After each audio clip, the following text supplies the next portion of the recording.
Hello everyone, আসসালামু আলাইকুম। Welcome to Fiza's kitchen.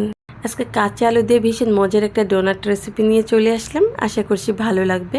ভালো লাগলে একটা কথাই বলবো, আমার চ্যানেলটা সাবস্ক্রাইব করে পাশে থাকবেন এবং ভিডিওটা শেষ পর্যন্ত দেখবেন। তো এই জন্য প্রথমেই আমার লাগছে হলো আলু। এখানে আমি 2টা কাঁচা আলু খোসাটা ছাড়িয়ে মাঝখান থেকে কেটে নিয়েছি। আর আলুগুলো আমি 10 মিনিটের মতো পানিতে ভিজিয়ে রেখেছিলাম, এতে করে আলুর এক্সট্রা কষ সেটা বের হয়ে যায়। এইবার হচ্ছে একটা গ্রেটারের সাহায্যে আলুগুলো আমি গ্রেট করে নেব। এই তো গ্রেট করে নেওয়া হয়ে গেল। এটা আর ধোয়ার প্রয়োজন নেই, আগেই আমি খুব ভালোভাবে পানিতে ভিজিয়ে রেখে যেহেতু ধুয়ে নিয়েছি। এইবার হচ্ছে দিয়ে দিচ্ছি 2টা ব্রেড এরকম ছোট ছোট টুকরো করে, আর পেঁয়াজ এবং কাঁচামরিচ কুচি, আর খুবই সামান্য কালো জিরা এবং জিরে দিয়ে দিচ্ছি ধনিয়া পাতা, আর খুবই সামান্য আমি রসুন বাটা দিয়ে দিচ্ছি ধনিয়া গুঁড়া, সামান্য হলুদ গুঁড়া এবং পরিমাণ মতো লবণ, আর গরম মশলার গুঁড়াটাও সামান্য পরিমাণ দিয়ে দিলাম। এবার হচ্ছে সবগুলো উপকরণ একসঙ্গে খুব ভালোভাবে মাখিয়ে নিতে হবে। মাখানোটা এইরকম পর্যায়ে আসলে এখানে বাইন্ডিংয়ের জন্য কিছুটা পরিমাণ চালের গুঁড়ো অ্যাড করে দেব। এতে করে বাইন্ডিংটাও ভালো হবে এবং ক্রিস্পি একটা ভাব আসবে। আপনারা চাইলে কর্নফ্লাওয়ারও ব্যবহার করতে পারেন। এখানে চালের গুঁড়োটা দেওয়ার পরে আবারও হাত দিয়ে একটু ভালো করে মাখিয়ে নিচ্ছি। তো মাখানোটাও হয়ে আসছে, দেখুন একটা সুন্দর শেপ দেওয়া যাচ্ছে।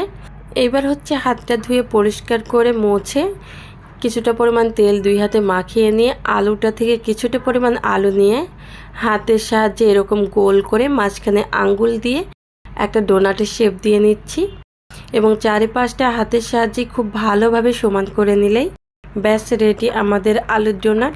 এই একই রকমভাবে সব আলুর ডোনাটগুলো আমি তৈরি করে নেব। এই যে দেখুন কত সুন্দর একটা ডোনাট তৈরি হয়ে গেল। এইবার হচ্ছে এইগুলো ভেজে নেবার পালা। চুলাতে ফ্রাই প্যান বসিয়ে পরিমাণ মতো তেল দিয়ে দিলাম, তেলটা হালকা গরম করে নিলাম। এবার একে একে আলুর ডোনাটগুলো দিয়ে দিচ্ছি, আর চুলার হিটটা এই পর্যায়ে আমি মাঝারি থেকে একটু কমে রেখেছি। এক পাশটা হয়ে গেলে আমি উল্টে অপর পাশটা ভেজে নেব। এইভাবে বেশ খানিকটা সময় নিয়ে 2 পাশটাই ভেজে নেব।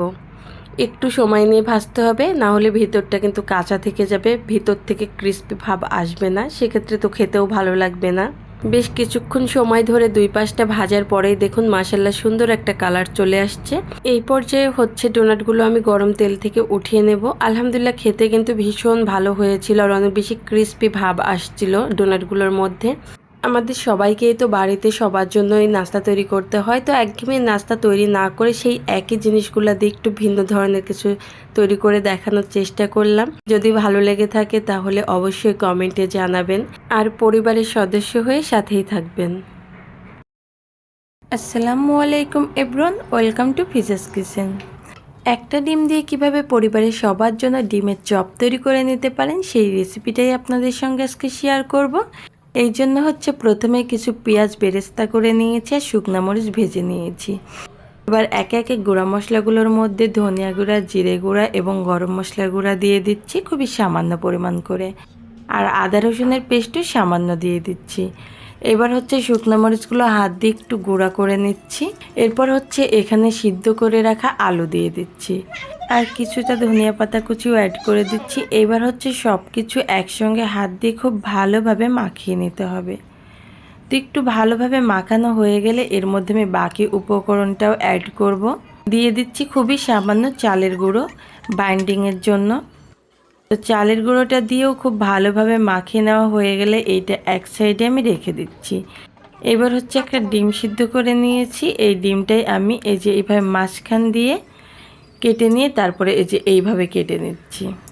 চপটা তৈরি করার জন্য এখানে কিছুটা পরিমাণ ব্রেড ক্রাম্বস আমি ব্যবহার করব, এতে করে চপটা অনেক বেশি মুচমুচে টাইপের হবে। যে আলুটা আমি রেডি করে রেখেছিলাম সেখান থেকে কিছুটা পরিমাণ নিলাম, আর কেটে রাখা এক ফালি ডিম নিয়ে হাত দিয়ে চাপ দিয়ে লম্বাটে একটা শেপ করে নেব। এবার হচ্ছে এটা ব্রেড ক্রাম্বসে দিয়ে খুব ভালোভাবে কোট করে নিতে হবে। সেই জন্য ব্রেড ক্রাম্বসের মধ্যে দিয়ে গড়িয়ে নিয়ে হাত দিয়ে হালকাভাবে চাপ দিলে দেখবেন যে সুন্দরভাবে লেগে গেছে। এভাবে 2-1 বার করলেই চপগুলো ভেজে নেবার জন্য একদম রেডি হয়ে যাবে। তো এইভাবেই সবগুলো তৈরি করে নেব। এবার হচ্ছে সব চপগুলো ভেজে নেবার পালা। সেই জন্য চুলাতে প্যান বসিয়ে দিলাম আর পরিমাণ মতো তেল দিয়ে হালকা গরম করে নিলাম। এবার এই গরম তেলের মধ্যে একে একে সব চপগুলো ছেড়ে দিচ্ছি। বেশ কিছুটা সময় হাতে নিয়ে চপগুলো ভাজতে হবে, সেই ক্ষেত্রে ভিতর থেকে ক্রিস্পি হবে। আর তাড়াহুড়া করলে বা চুলার হিটটা বাড়িয়ে দিয়ে ভাজলে কিন্তু ভিতরে কাঁচাই থাকবে, উপরে পুড়ে যাবে। তো এই যে এক পাশটা হয়ে গেছে, এবার উল্টে আমি দিলাম। এবার অপর পাশটা খুব ভালোভাবে ভেজে নেব। এক পর্যায়ে দেখবেন যে চপগুলোর মধ্যে সুন্দর একটা কালার চলে আসছে, ঠিক সেই সময় চপগুলো উঠিয়ে নেবেন। এই যে দেখুন আমার চপগুলো মাশাআল্লাহ সুন্দর একটা কালার আসছে। এখন আমি গরম তেল থেকে উঠিয়ে নিচ্ছি, আর দেখে কিন্তু বোঝা যাচ্ছে যে এগুলো অনেক বেশি মুচমুচে টাইপের হয়েছে।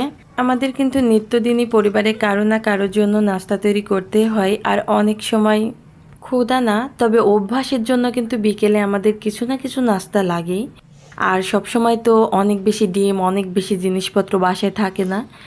তো চাইলেই কিন্তু একটা ডিম দিয়ে পরিবারের সবার জন্য এইভাবে নাস্তা তৈরি করে নিতে পারেন। আমার মনে হয় আলহামদুলিল্লাহ সবাই খুশিও হবে খেয়ে।